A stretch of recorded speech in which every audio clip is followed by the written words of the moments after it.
Welcome back, Indiana Sports Beat Radio, coming to you here on this Monday. It's January 16th. We've made it halfway through. Happy Martin Luther King Day. Joined by the voice of the Indiana Hoosiers, Don Fischer. Don, how are you, sir?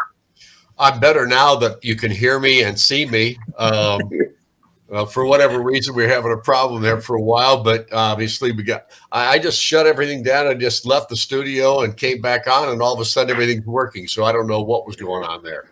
Isn't it amazing how that always fixes things? It makes no sense, but just shut it down and it works. Well, trust me, I know this, that I'm a technological illiterate. Therefore, how we fixed it, I have no idea. I don't care. Well, you're amongst a group of like-minded individuals, I assure you, in that category. Great weekend for Indiana basketball, men's and women's both getting big wins over Wisconsin, especially on the men's side. It was great to see because of how they did it. They came out, they played with the grit that we have not seen. They played with the determination that we have not seen, with just complete. You could tell everything that they were doing. There was intentions, and defensively, it was just a different looking team. We heard that Jordan Geronimo responded to being challenged by Mike Woodson. It looked like the whole team had been challenged by Mike Woodson because they looked like we had been talking about that they hadn't been playing so long. Yeah, there's no question. The intensity level that they played with in this game was huge. We haven't seen that for a while. Obviously, we did in the Iowa ball game, the first half. I honestly think something happened when Race Thompson went out of this ball game against Iowa, that this team kind of lost its mojo for whatever reason. They haven't played that well like they did in the first half of that ball game since, although I would argue that the second half of the Wisconsin ball game was maybe the stop mark as far as that is concerned. Because they did play very well against Wisconsin, especially in the second half. And they fought through a first half where nobody could make shots. I mean, neither team. Thank goodness Wisconsin wasn't making shots because Indiana's defense was pretty good again. And that had something to do with Wisconsin's performance.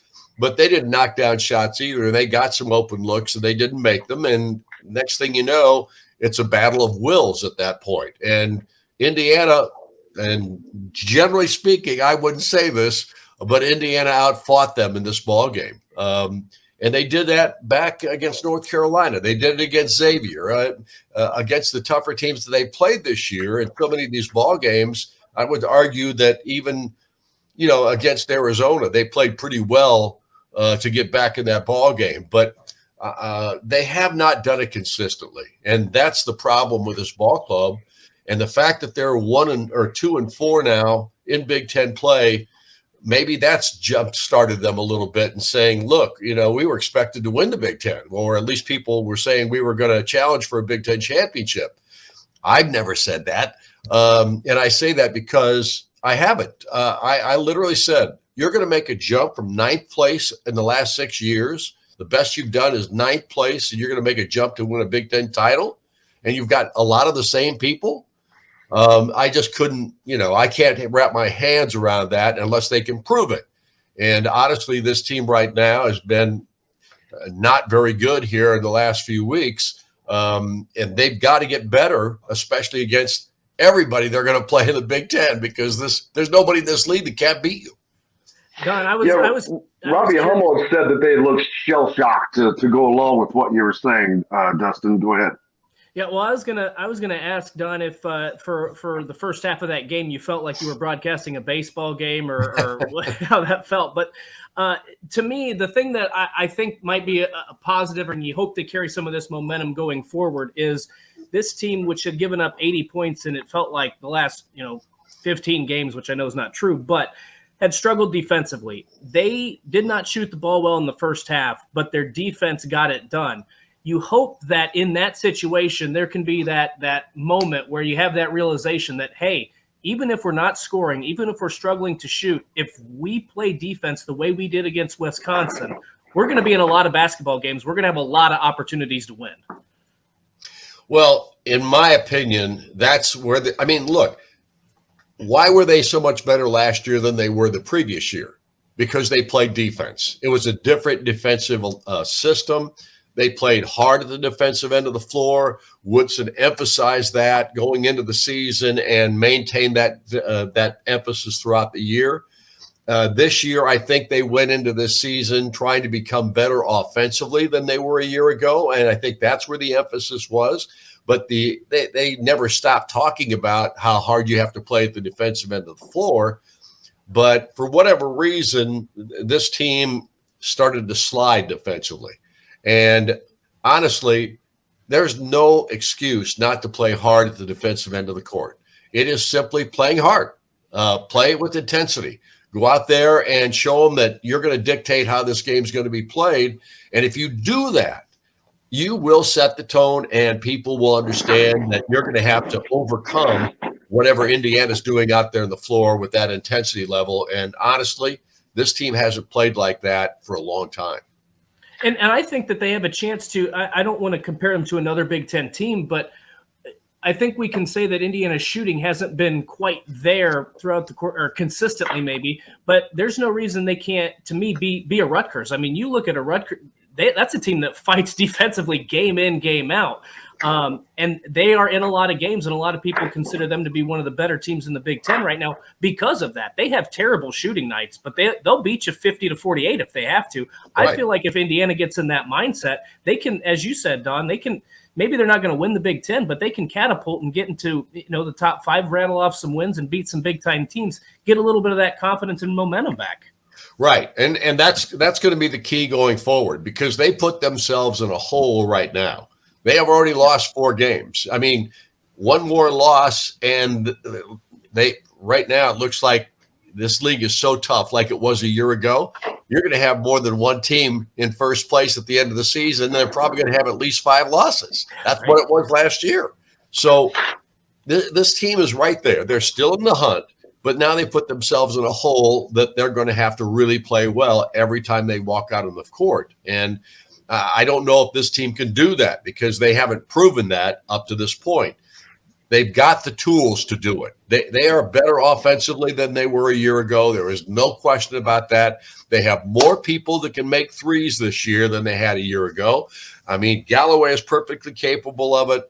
Tamar Bates is perfectly capable of it. Miller, we know, can shoot it if he ever does. Shoot it, Miller. He just doesn't shoot enough, in my opinion. And there are others. But the point of the matter is, defense travels, because it's all about work ethic, hard playing at an intensity level that is demonstrably better than what the other team is doing. You've got to be able to do that defensively. That's where the key of this team is. It showed it last year when they played good defensively. They beat people. If this team does the same thing, they will beat even more people. So that, to me, is the whole key to this basketball team, but it's all up here. It's between the ears, and they've got to get over the fact that they don't have 2 of their best players on the team performing right now, and hopefully they will get back sometime this year yet, and hopefully it's early February rather than late February. But at the same time, let's face it, this team is talented enough. They can get the job done. But they've got to have a different mindset than anything we've seen up to this point, with the exception of this Wisconsin game. Yeah, Trace Jackson-Davis and James Lichifino continually to play well for this team, as they did this past game. And one of the things I've said, that game in and game out, it's going to have to either be Tamar Bates, Trey Galloway, or Jordan Geronimo. Somebody has to step up every game to help these guys for this team to win. This past game, it was Jordan Geronimo having an outstanding game, a double-double, no less, with 12 and 11, 12 and 11 to join Trace Jackson-Davis. And when you have that kind of impact, which is the kind of impact that they have been hoping for Jordan, but that is also something that's going to help bolster this team. And it may not be Jordan the next game. It could be Trey Galloway hitting 3-point shots that much needed, or whomever. But somebody has to step up and help this duo each game, I think. Well, I don't think there's any question about that. And you can't, it's not a two-man game. It's a five-man game. Somebody else has to step up and play, especially from an offensive perspective. But defensively, they've all got to be on the same page. That's where this team is going to be successful if they give that intensity level. And it's truly important to start a ball game with that intensity level every time you walk out on the floor. And to win on the road, this team has not proven that they're very good at that at this juncture. They're going to have to prove it, and this game on Thursday night will be a critical one in that regard. When it feels like, Don, that they might even – you can take some confidence away from this game winning at home, and then you go on the road. I don't want to say that this is a must-win game for Indiana. I don't know how else to phrase this, though, but Illinois is a team that's gone through some struggles. They had Sky Clark leave the program. They were another team that, as we talked about, they were predicted to be at the top of the Big Ten, and they're really struggling right now. So I feel like if you can go into Champaign, which is never an easy place to play, and get that win, you've got a tough home game against Michigan State and then Minnesota on the road. I just feel like maybe this Wisconsin game can be that turning point, and I feel like we might see which direction this team's going to go one way or another in that Illinois game.